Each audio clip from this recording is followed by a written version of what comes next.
हम ओंकार सिंह चितबहाल आदर्श बालिका विद्यालय की तरफ से आज कक्षा 10 एनसीईआरटी के चैप्टर 1.1 को लेकर हाजिर हैं। जैसा कि पिछले लेक्चर में हमने आपको समझाया था, आज हम 1.1 के क्वेश्चन नंबर 2 से समझाने जा रहे हैं। पिछले लेक्चर में हमने आपको पूर्णांक के संबंध में एक पैटर्न बताया था, जिसको हम रिमाइंड करते हुए चलते हैं। जैसे किसी भी पूर्णांक को अगर हम इस पैटर्न से प्रदर्शित करें +2, आगे जाता जहां p कोई पूर्णांक है। इस संबंध में इसके स्ट्रक्चर को स्पष्ट करते हुए हमने आपको ये बताया था कि p की वैल्यू 0, 1, 2 इत्यादि लेने पर हमें 2p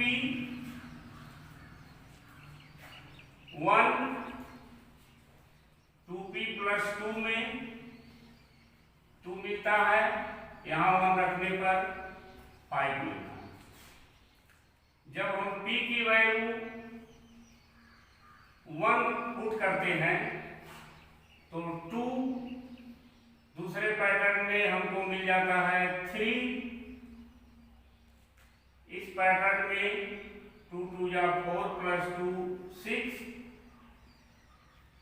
और यहाँ पर मिल जाएगा 7। कहने का मतलब ये हुआ कि जब इस पैटर्न को हम आगे बढ़ाते जाते हैं तो हमें यहाँ पर सम संख्याओं का समूह मिलता है, यहाँ विषम संख्याओं का, फिर यहाँ सम का मिलता है और यहाँ विषम का। ये पैटर्न हमको बता रहा है कि किसी भी पूर्णांक में यदि हम 2 का मल्टीप्लाई करते हैं, चाहे वो सम हो चाहे विषम हो, तो हमेशा हमें सम संख्या मिलती है। जैसे आप कोई सम संख्या ले लें 4, तो 4 2 या 8। कोई विषम ले लें 7, तो 7 2 या 14, 14 भी सम है। तो सम और विषम संख्याओं का पैटर्न ये डिसाइड करता है कि यदि किसी पूर्णांक में 2 का मल्टीप्लाई करें, 1 प्लस करते हैं तो हमें विषम मिलता है। किसी भी पूर्णांक में 2 का मल्टीप्लाई करके 2 प्लस कर दें तो सम मिलता है। यानी ये पैटर्न देखकर इस फैक्ट को हम अपने दिमाग में बैठा लें कि इस तरह के स्ट्रक्चर को हम सम, इसको विषम, इसको सम, इसको विषम के रूप में जानेंगे, समझेंगे, पहचानेंगे। इस पैटर्न को लेते हुए हम एनसीईआरटी के चैप्टर 1.1 का क्वेश्चन नंबर 2 कह रहा है।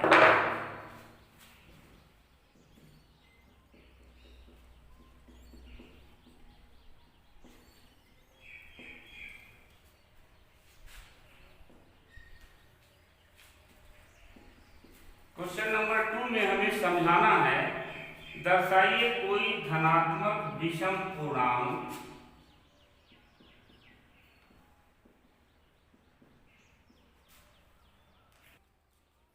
अब इस प्रश्न को समझाने के लिए सबसे पहले जिस प्रश्न का कोई उत्तर नहीं बताना है, हमें ये समझाना है। तो जो भी तर्क या जो भी लॉजिक हम प्रस्तुत करेंगे, ये ध्यान में रखते हुए कि जो हमारी कॉपी को मूल्यांकन करने वाले एग्जामिनर हैं, उनके दिमाग में जो फैक्ट है वही फैक्ट हम पेश कर रहे हैं, और तब इस तरह से परफेक्ट लॉजिक होता है और ये हमारा क्वेश्चन जो हमको पूरा नंबर देता है। इस प्रश्न को समझाने के लिए हमें यूक्लिड डिवीजन लेमा के स्ट्रक्चर को, यूक्लिड डिवीजन लेमा के फॉर्म को प्रदर्शित करके समझाना होगा। यूक्लिड डिवीजन लेमा के अनुसार ए प्लस आर, जहां b इज इक्वल टू 6 हो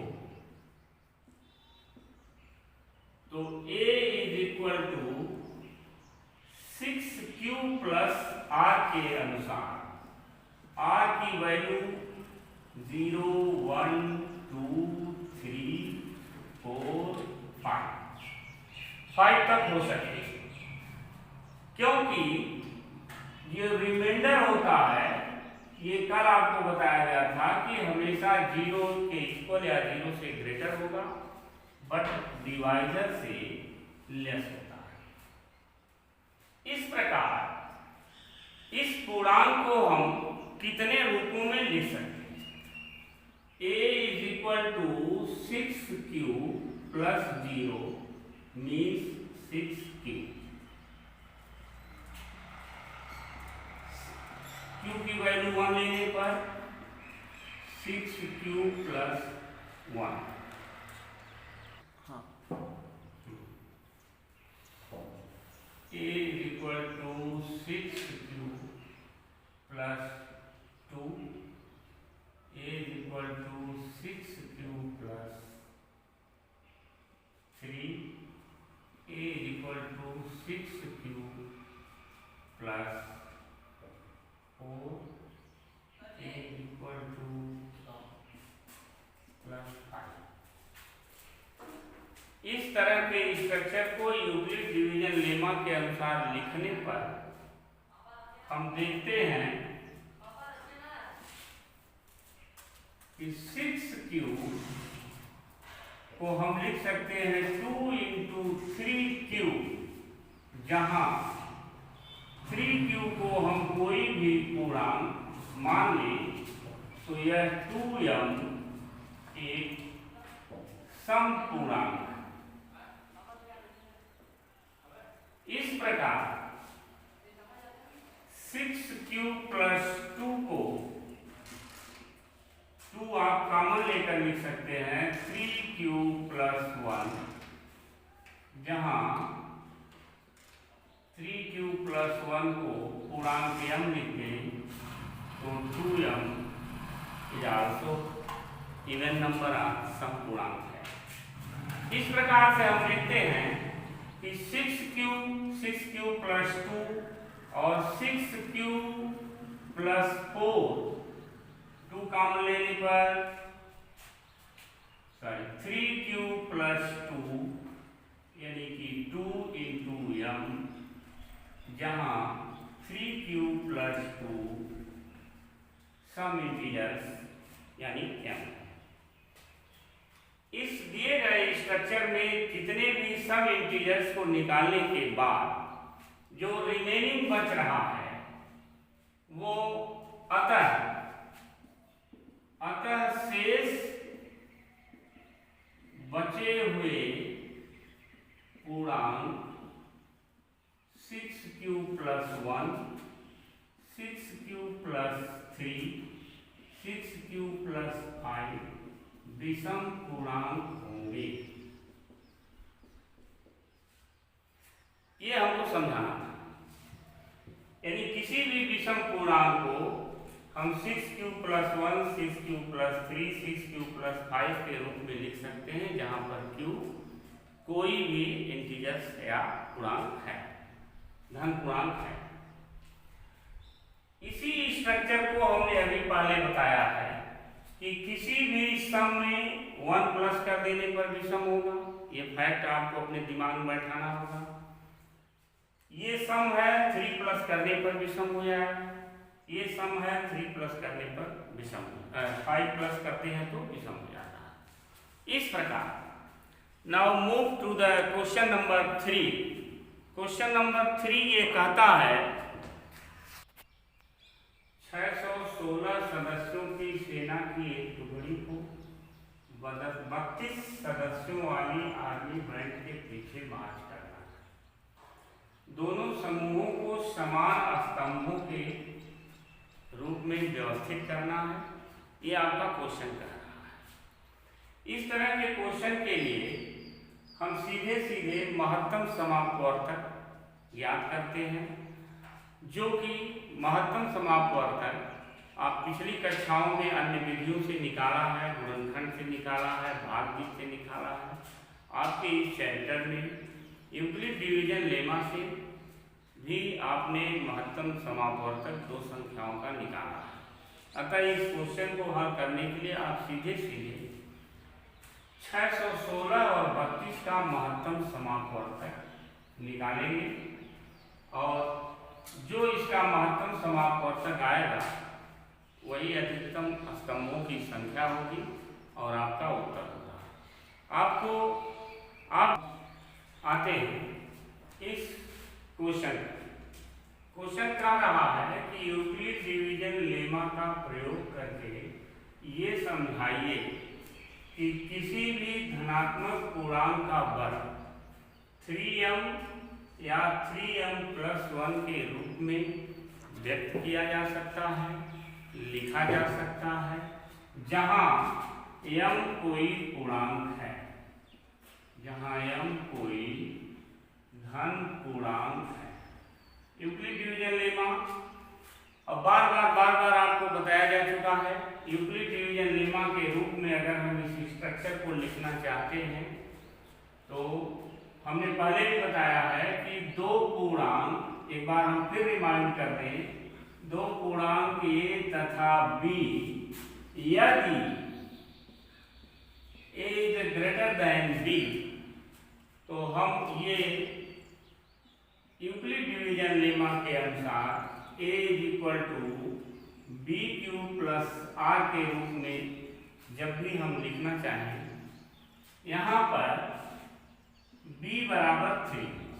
स्टूडेंट आपके मन में एक सवाल उठ रहा होगा कि कहते हैं सर क्यों b की वैल्यू आप 3 ही ले रहे हैं, क्यों नहीं कोई दूसरी वैल्यू? तो आप दूसरी वैल्यू ले सकते हैं, 6 ले सकते हैं या इसका कोई मल्टीपल ले सकते हैं। बट 3 लेने पर जब हम स्क्वायर करते हैं तो वो एक्सप्रेशन हमारा लंबा नहीं होने पाता है। इसलिए जब भी यूक्लिड डिवीजन लेमा के अनुसार हम किसी पूर्णांक a को 3q प्लस r के रूप में लिखते हैं तो आपको मालूम हो चुका है कि यहाँ पर r की पॉसिबल वैल्यू 0 होगी, 1 होगी, 2 होगी, 3 नहीं हो सकती। इस प्रकार से इसके कितने पूर्णांक हम लिख सकते हैं, आइए हम उसको लिख लेते हैं। a is equal to 3q plus 0। जब हम इसका स्क्वायर करते हैं तो a square is equal to 9q square हो गया। यहाँ पर किसी को कोई दिक्कत नहीं। ये 3 इंटू 3q स्क्वायर के फॉर्म में हम लिख सकते हैं। ध्यान रहे हमने r की वैल्यू 0 लिया है। यदि 3q स्क्वायर को हम कोई पूर्णांक m मान लेते हैं तो इस नंबर को, इस एक्सप्रेशन को हम 3m लिख सकते हैं, जो कि ये प्रदर्शित करता है कि स्क्वायर को हम 3m के फॉर्म में लिख सकते हैं। नाउ नेक्स्ट, r की वैल्यू 1 लेने पर, a इज इक्वल टू लेने पर ये a is equal to 3q plus 1। जब हम इसको स्क्वायर करते हैं तो ये हो जाता है आपका 3q प्लस 1 का होल स्क्वायर। यहाँ पर बहुत पहले से आप पढ़ते चले आ रहे हैं, इसे a प्लस b के होल स्क्वायर से जब हम एक्सटेंड करते हैं या प्रसारित करते हैं या खोलते हैं तो हमें प्राप्त होता है a स्क्वायर। ध्यान दीजिए, a स्क्वायर का नाम a square plus b square plus 2ab। जब इसको हम स्टैंडर्ड फॉर्म में लिखते हैं 9q स्क्वायर, 3 2 या 6q प्लस 1 इस संरचना को जब हम फर्स्ट टू टर्म, पहले दो पदों में 3 को कॉमन लेकर लिखते हैं, ध्यान दीजिएगा, ये फर्स्ट टू टर्म में ही हमने 3 को कॉमन किया है, तो ये हो जाएगा 3q² प्लस 2q प्लस 1। निसंदेह यह एक पूर्णांक है। यदि इस पूर्णांक को हम m के बराबर एक्सप्रेस करते हैं, यदि 3q² plus 2q is equal to m, तब हमें प्राप्त होता है 3m प्लस 1। अब तीसरा, r की वैल्यू 2 लेने पर, r की वैल्यू 2 लेने पर r इज इक्वल टू 2, तब यहां हम थोड़ा डायरेक्ट कर रहे हैं, a² is equal to 3q plus 2 whole square, खोलने पर 9q² प्लस 2a, 2 यहाँ a यहाँ b और प्लस b², 9q² प्लस 2 2 जा 4, 3 जा 2 दूनी 4 की आए 12q प्लस 4। यहाँ आपको थोड़ी प्रॉब्लम होगी, यहाँ पर प्लस 4 आ गया है। अब क्या करें, हमें इस बात का ध्यान रखना है कि 3m या 3m प्लस 1 के फॉर्म में हम कोई भी पूर्णांक के स्क्वायर को, किसी भी पूर्णांक के स्क्वायर को एनीवे किसी तरह हम 3m और 3m प्लस 1 के फॉर्म में व्यक्त करें, ये हमें समझाना, अपने एग्जामिनर महोदय को ये हमें समझाना। हम देख रहे हैं जब a², एक बार फिर लिख दे रहे हैं 9q² plus 12q plus 4, we can write 9q² plus 2q plus 3 plus 1। अब फर्स्ट 3 टर्म से यदि हम 3 को कॉमन लेते हैं तो 3q² plus 4q plus 1, without any doubt it is also we can write in the form of m। इसको जब भी हम m से लिखते हैं तो यहाँ पर आप दर्शाएंगे उसको कि 3q² plus 4q plus 1 equal to m लेने पर 3m प्लस 1। इस प्रकार किसी भी धन पूर्णांक के स्क्वायर को हम 3m या 3m प्लस 1 के फॉर्म में कैसे समझाते हैं, आज हमने यूक्लिड डिवीजन लेमा के प्रयोग से ये आपको समझाया। एक्सरसाइज का क्वेश्चन नंबर 5 कहता है, ये हमने शार्ट में लिखा है, यूक्लिड डिवीजन लेमा का प्रयोग करके समझाइए किसी धनात्मक पूर्णांक का घन 9m प्लस 1 और 9m प्लस 8 के रूप का होता है, जहाँ m कोई पूर्णांक है। अब यहाँ एक चीज हम आपको जोर देकर बताना चाहेंगे कि यूक्लिड डिवीजन लेमा का जब भी हम स्ट्रक्चर बनाते हैं, क्योंकि मैंने पिछले क्वेश्चन में कई बार बनाया, इसलिए हम सीधे यूक्लिड डिवीजन लेमा का एल्गोरिथम लिख रहे हैं। a is equal to bq plus r से यहाँ b इज इक्वल टू 3 लेते हैं। आपके मन में प्रश्न उठना चाहिए, स्वाभाविक है, क्यों हम b इज इक्वल टू 9 न लेकर 3 ले रहे हैं। तो 9 भी हम ले सकते हैं, लेकिन जब हम इसका क्यूब करेंगे यानी घन करेंगे तो वो संख्या हमारी बहुत बड़ी होगी। आप चाहें तो अपने घर पर b के स्थान पर 9 को लेकर भी इस प्रश्न को एक्सरसाइज कर सकते हैं। अब a is equal to 3q Q plus R के अनुसार R इज इक्वल टू 0 1 2, यदि हम 9 लेते तो हमें इसको 8 तक ले जाना पड़ता, जिसका क्यूब हमारे लिए लेंदी है। मैं समझ रहा हूं कि ये डाउट आपके मन से निकल गया होगा। और फिर उसी प्रकार से जो पिछले प्रश्नों में हमने किया है, यहाँ पर हम आपको 1 2 का क्यूब करके समझा देंगे। फिर अगर आप ध्यान से सुनेंगे तो बहुत ही आसानी से इस क्वेश्चन को कर सकते हैं। अब हम स्टार्ट करते हैं। पहला नंबर हमारा हो जाएगा a is equal to 3q plus 0, जहां r is equal to 0।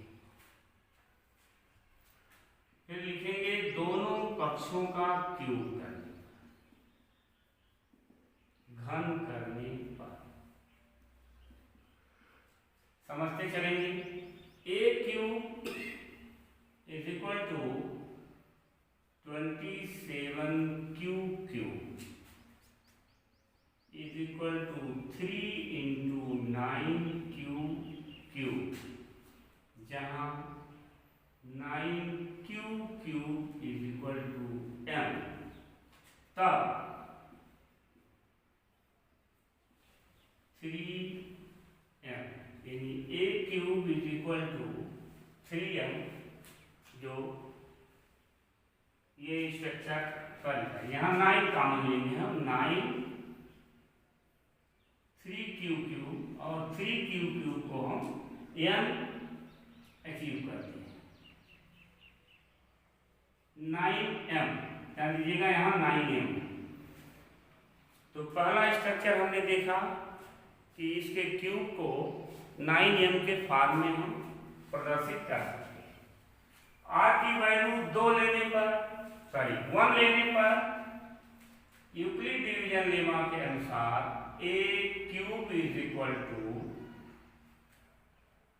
3q plus 1 का होल क्यूब। यहाँ पर कक्षा 8 में आपने एक सर्वसंख्या पढ़ा है। मैं एक बार फिर याद दिला दूं, a प्लस b का whole cube is equal to a cube plus b cube plus 3ab a plus b। इसे हम ऐसे भी लिखते हैं a क्यूब, इस टर्म को पहले लिख दें तो 3a square b plus 3ab square plus b।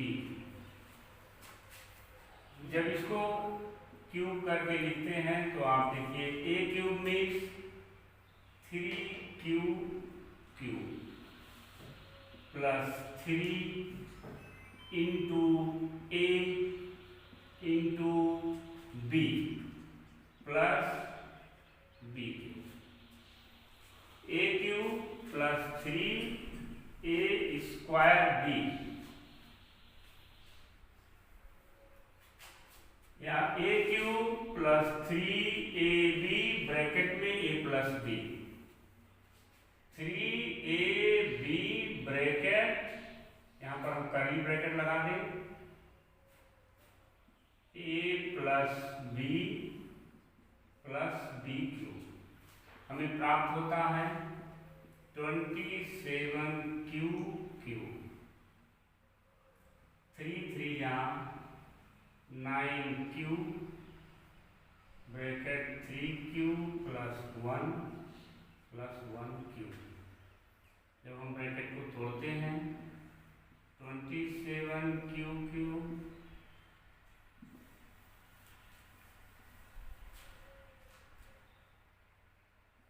27q square plus 9q plus 1। अब हम देख रहे हैं कि फर्स्ट 3 टर्म में हम 9 को कॉमन ले सकते हैं। जब हम 9 को कॉमन लेते हैं 3q cube plus 3q square plus q। अब यहाँ पर बार बार मैं बता चुका हूँ, इसलिए आगे आपके लिए छोड़ रहा हूँ। इस पूरे संरचना को आप m के बराबर मानते हैं तो ये हमें 9m+1 के फॉर्म में मिल जाता है। इसी प्रकार से r ये आपके लिए छोड़ रहा हूं, r की वैल्यू अब क्या लेना बाकी रह गया है 2। r की वैल्यू 2 लेने पर हमारा यूक्लिड डिवीजन लेमा का स्ट्रक्चर ये कहता है 3q + 2।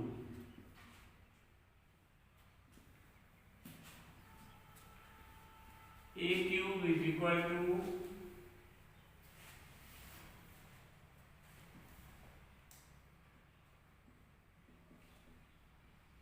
3q + 2 का होल क्यूब। अभी सर्वसंख्या बताई गई है a³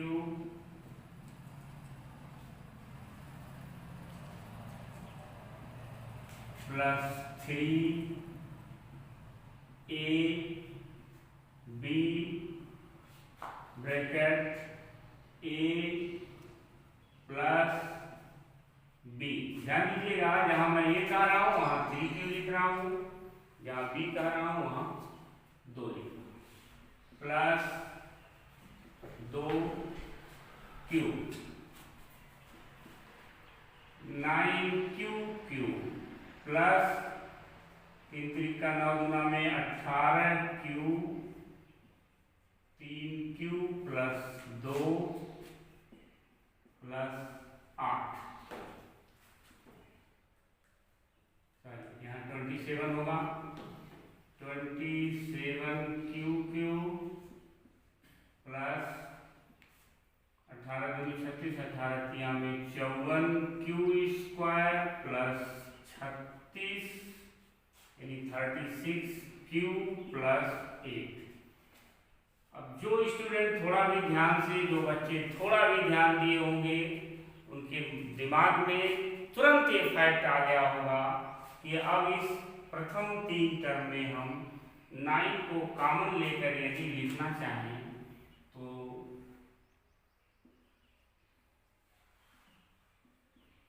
9 छक्का में 54, 9 चौका 36 + 8। फौरन आपके मन में बात आ गई होगी कि अब ये स्ट्रक्चर कोई न कोई पूर्णांक होगा, जिसे यदि हम किसी पूर्णांक के अंक के रूप में लिख दूं तो इस प्रकार इसका क्यूब 9m + 8 के रूप में हो जाएगा। अतः अब यहाँ लिखना होगा, लास्ट में आपको समझाना होगा। अतः इस लाइन को जरूर लिखिएगा और यहाँ पर देखिए, जहाँ 3q³ + 6q² + 4q = m। अतः किसी धन पूर्णांक के घन को यूक्लिड डिवीजन लेमा की मदद से हम ये समझा सकते हैं। यूक्लिड डिवीजन लेमा की सहायता से समझा सकते हैं,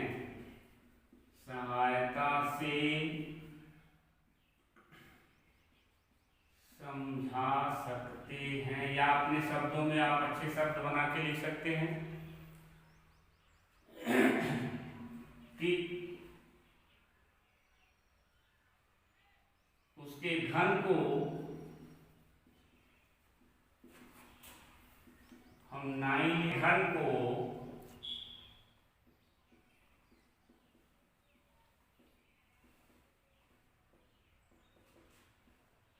9m + 1 9m + 8 के रूप में लिखा जा सकता है।